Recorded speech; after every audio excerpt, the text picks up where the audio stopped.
Hello guys, তো আজকে আমি চলে গেছিলাম কলকাতাতে।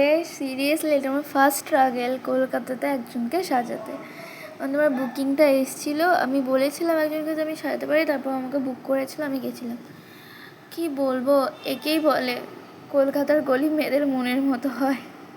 তবে আমার মনটা সেরকম না, কিন্তু সত্যিই কলকাতার গলি মানে এক্সট্রা আমার হাতে আমি 45 মিনিট শুধু খুঁজতে খরচা করেছি সময়টাকে। তাতে এদিকও হারিয়েছে ওদিকও হারিয়েছে, দুদিকই হারাচ্ছে। মানে কোথায় কোথায় নিয়ে গিয়ে পৌঁছে দেয়, মানে প্রপার যদি কেউ না জানে কলকাতার গলি, তাহলে ওর পক্ষে যাওয়া অসম্ভব। সিরিয়াসলি আমি একা গেলে তো হয়েই যেত, আমার পক্ষে সম্ভব হতো না যাওয়া।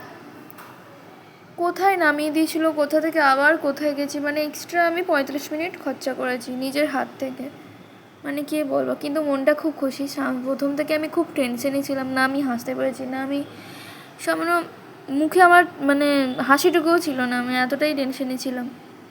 লাস্ট পর্যন্ত দেখো, তখন না পৌঁছতে পারে আমি এতটাই রেগে গেছিলাম যে কি বলবো, যে আজকে কি যাওয়া হবে।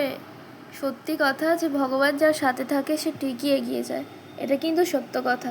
শুধু ভগবানে একটু বিশ্বাস রাখতে হবে, ব্যাস। আমি সেটা রাখি, সত্যিই কথা। সত্যি ভগবানকে বলেছিলাম যে তুমি পৌঁছে দাও, উনি পৌঁছে দিয়েছেন আমাকে। আর কি চাই, আর কিছুই চাই না। এত অলিগলি পার করে আমি সেই লোকেশনে যেতে পেরেছি।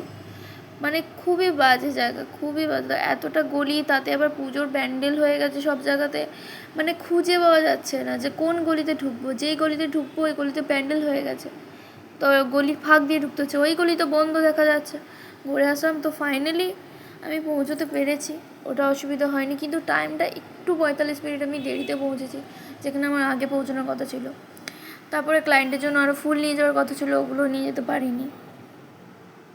খুবই বাজে ব্যাপার হয়েছে এটা, যে ফুলের একটা দোকান পাইনি, আর ফুলের এত দাম বাজারে, মানে খুঁজেও পাইনি ফুল, ওই ফুল তো পাইনি, আর খুবই দাম।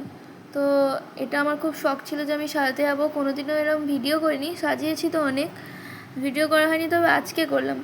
ঠিকঠাক করে করতে পারিনি, ক্লায়েন্টকে নিয়ে তো একটা ভিডিও করতে পারিনি, গিয়েই আমি সাজাতে বসে গেছি। ফোনে যে ভিডিওটা অন করবো সেইটুকু সময় দিইনি। গিয়েই ফার্স্ট চুল ক্রিম করে করে তারপরেই তো বাস কাকুর সাথে এত বকাবকি করে ফেললাম যে তুমি তাড়াতাড়ি পৌঁছে দাও, হ্যান করো ত্যান করো। বাস কাকু বলে, আরে বাবা দাঁড়াও, তোমাকে আধা ঘন্টার জায়গায় 15 মিনিটে পৌঁছে দিচ্ছি। সবার সাথে খুব মজা করে এই যে ফাইনালি পৌঁছাচ্ছি। কী যে হবে লাস্ট পর্যন্ত কে জানে।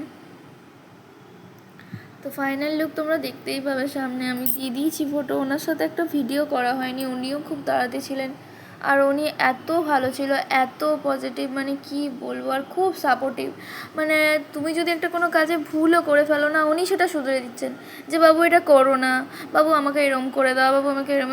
মানে ওনার কাছে না কেমন যেন ফিলটা যেন মানে সুন্দরভাবে, ক্লায়েন্ট এতটাই ভালো ছিল, খুব মিষ্টি ছিল ক্লায়েন্ট। তুমি দেখো, ক্লায়েন্টের ছবি আমি দিয়ে দিয়েছি, উনি খুব মিষ্টি ছিলেন। উনি চেয়েছিলেন একদম নিউটের উপরে, উনি বেশি হাই চাইছিলেন না ওনার বয়স অনুযায়ী। তো সত্যি কথা,